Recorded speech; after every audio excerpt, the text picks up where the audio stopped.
Kasus hukum yang menyeret nama Richard Lee kembali berkembang setelah pelapor, Samira Farahnas alias Doktif, meminta penyidik menelusuri aliran dana yang diduga berkaitan dengan penjualan produk kecantikan bermasalah.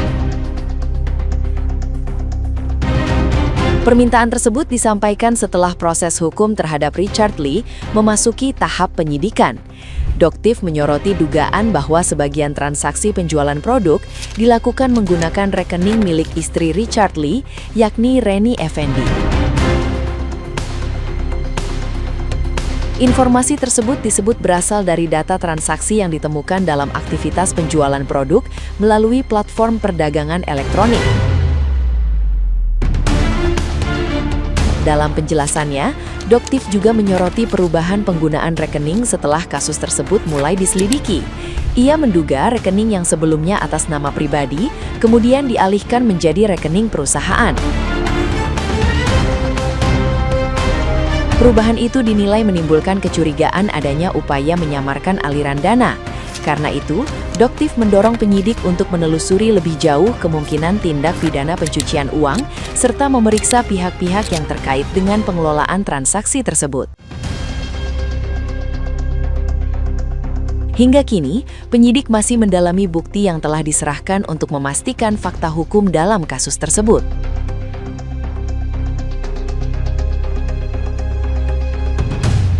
Nah, gimana nih menurut netizen yang terhormat? Silahkan berkomentar ya. Doktif mempertanyakan apakah Dr. Richard Lee benar-benar sudah mualaf. Mari kita bahas dari sisi hukum dan juga dari sisi komunikasi. Doktif ini bukan hanya mengejar Dr. Richard Lee dari sisi hukum pidana saja, tapi upaya yang dilakukan Doktif adalah juga menyerang Dr. Richard Lee melalui media atau melalui publik. Narasi di publiknya ini justru lebih frontal, bahkan sampai mempertanyakan mualafnya Dr. Richard Lee. Ini tentu menjadi tantangan tersendiri bagi Dr. Richard Lee dan juga kuasa hukumnya, karena selain harus menangani permasalahan hukum atau meminimal risiko atau hukuman, tim kuasa hukum juga harus fokus kepada penanganan citra Dr. Richard Lee.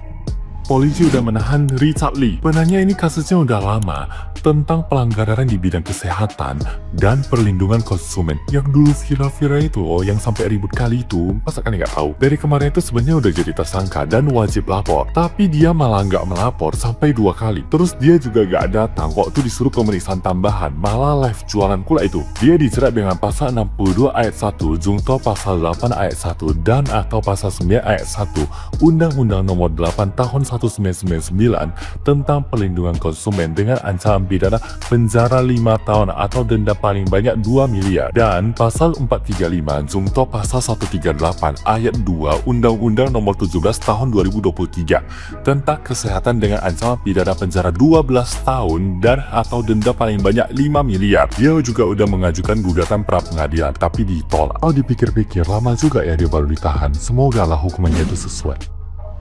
DRL Dr. Richard sudah ditahan. Pertanyaannya, apakah akan ada lagi tersangka yang baru berkaitan dengan kasus ini? Ya, apakah ada orang yang dianggap medepleher atau medeplehti ya turut serta melakukan ya baik dalam pasal 55 KUHP yang lama maupun pasal 20 KUHP yang baru? Nanti bisa dilihat mana yang lebih menguntungkan, itu yang bisa digunakan ya. Apakah juga akan merembet ke undang-undang TPPU sehingga nanti akan dilacak penggunaan hasil ya tindak pidana ya, predikat kremnya itu sudah ada ini, Undang-Undang Kesehatan dan Perlindungan Konsumen. Nah, penggunaan uangnya nanti apakah juga akan dikembangkan oleh penyidik? Kita lihat ya sejauh mana penyidik akan melakukan dan mengembangkan perkara ini. Yang jelas, hidup konsumen Indonesia jadilah smart konsumen.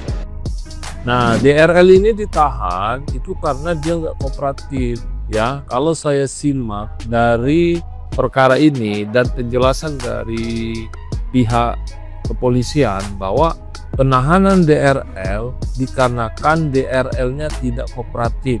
Ya, sudah dipanggil secara patut dan memberikan alasan yang bisa diterima. Tetapi salahnya dia melakukan live, jualan live. Nah, ini yang membuat penyidik langsung menganggap dia tidak kooperatif dan mengkhawatirkan akan terjadinya satu indikasi penghilangan barang bukti atau pengulangan dari peristiwa hukum itu. Makanya dia ditahan. Ya, coba kalau dia kooperatif saya rasa nggak akan ditahan. Ini kesalahan dia. Tapi yang jadi pertanyaan saya, kenapa kok DRL itu kan punya advokat, punya penasihat hukum, kenapa dia nggak, atau advokatnya tidak memberikan pencerahan kepada dia, atau dia nggak bertanya kepada advokat nanti gimana? Tapi biasanya kalau saya pribadi, kalau seumpamanya klien saya itu tanpa dia bertanya udah saya kasih jelas, kita nggak boleh gini-gini, kita harus kooperatif, kita harus kayak gini. Nah, begitu dia dapat panggilan dia harus koordinasi juga ke saya untuk panggil nih hari ini. Udah, kalaupun memang nggak bisa hadir, berikan alasan yang tepat seperti itu, ya. Nah itu penahanan dia tuh karena dia nggak kooperatif. Breaking news, walaupun agak telat, gue mau ngabarin DRL sudah ditahan. Jadi kemarin malam tuh DRL dipanggil sama kepolisian untuk dilakukan pemeriksaan, tapi DRL ini mangkir. Bukan datang pemeriksaan, dia malah nge-live loh. Yang ini DRL. Gue nggak tahu ceritanya gimana, apakah waktu dia nge-live langsung didatengin sama polisi itu langsung ditarik segala macam, langsung ditahan, gue nggak tahu. Tapi intinya baju yang dipakai DRL waktu nge-live terakhir kali sama waktu dia dibawa ke tahanan itu sama bajunya. Jujur gue penasaran sama kronologisnya sih, apakah pas lagi dia nge-live terus ditarik-tarik sama polisi apa gimana. Jujur gue penasaran banget. Tapi ya udahlah, yang penting DRL udah ditahan, tinggal kita tunggu aja proses selanjutnya seperti apa. Semoga tuntutannya itu bisa paling maksimal ya kan. Kita semua kan udah ditipu dia selama ini. Tapi ada satu hal yang menurut gue agak menggelitik ya. Jadi DRL itu kan karena dia kayaknya nggak mau ya image-nya itu diborgol, jadi tangan dia itu dimasukin ke dalam baju gini sampai nggak kelihatan gitu loh. Itu kalian lihat aja tuh video-videonya yang beredar di berita-berita, itu tangan dia dimasukin ke baju sampai nggak kelihatan. Jadi seperti itu DRL itu nggak kepengen beredar di sosial media ada foto dia yang tangannya diborgol. Kayaknya sih seperti itu, dia nggak pengen image-nya jatuh kali ya. Dan gue salut banget sama Doktif yang nungguin, yang mantengin, yang mengawal DRL itu dibawa-bawa, digopong-gopong sama polisi itu. Gue aja rasanya seneng banget, apalagi Doktif ya kan. Gue yakin Doktif tuh abis ini pasti syukuran makan-makan karena saking senengnya. Gue sendiri juga seneng banget gitu loh. Dan buat orang-orang di luar sana yang bilang ini pengalian isu, menurut gue lu banyak-banyak ngelihat kasus deh. Nggak semua kasus tuh pengalian isu. Ini kasus salah satu yang terbesar menurut gue. Jadi kasus besar itu bukan tentang pemerintahan aja. Ini salah satu kasus yang menipu banyak konsumen, itu juga salah satu kasus yang besar. Dan patut kita beri atensi juga, karena yang ditipu itu masyarakat Indonesia seluruhnya. Bisa jadi tetangga lu, orang tua lu, saudara lu, segala macam itu bisa jadi gitu loh. Jadi stop menganggap ini kasus receh, karena ini kasus besar banget menurut gua. Nah gimana? Gampang kan?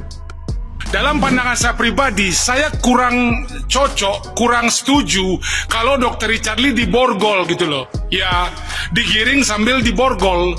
Kesannya kayak beliau ini penjahat kelas kakap.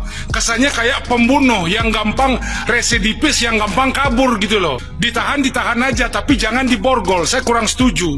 Ya, dan yang kedua, polisi menangkap dia itu belum tentu produk Dr. Richard Lee berbahaya.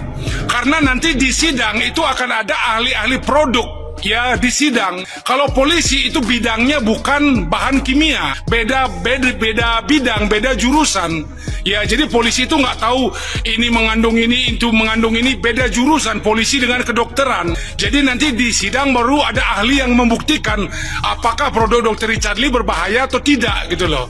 Ya, dan yang ketiga, si Doktif itu melaporkan produk Dr. Richard Lee pasal perlindungan konsumen. Padahal sampai sekarang tidak pernah satu biji pun, satu orang pun konsumen yang saya lihat melapor, ataupun Doktif bersama satu orang pun melapor sebagai korban Dr. Richard Lee. Tapi si Doktif bilang sudah rugi masyarakat 200 miliar gitu loh. Ya, saran saya untuk Doktif jangan bawa nama masyarakat, cukup bawa konsumen Dr. Richard Lee gitu aja. Masyarakat itu banyak, Prabowo, Jokowi juga masyarakat gitu loh. Jangan bawa nama masyarakat untuk mendukung kamu. Ya, karena belum pernah saya lihat korban satupun. Ya, nah selanjutnya Doktip ini dalam pandangan saya bermain dua kaki. Di satu sisi dia jualan sama kayak Dr. Richard Lee, tapi di satu sisi dia beli produk orang terus diteliti. Kalau jelek kemudian dilaporkan, dijatuhkan. Kalau orang yang jualan itu jatuh, berarti jualan dia terus lanjut gitu loh. Ya, dia jualan tapi dia juga nyari produk orang, dicek. Kalau bermasalah dilaporkan ke orang, kemudian orang jarang beli, sepi, bangkrut orang tersebut, tapi dia tetap jualan. Jadi dia sama-sama jualan. Jadi kesannya menjatuhkan bisnis orang gitu loh. Ya.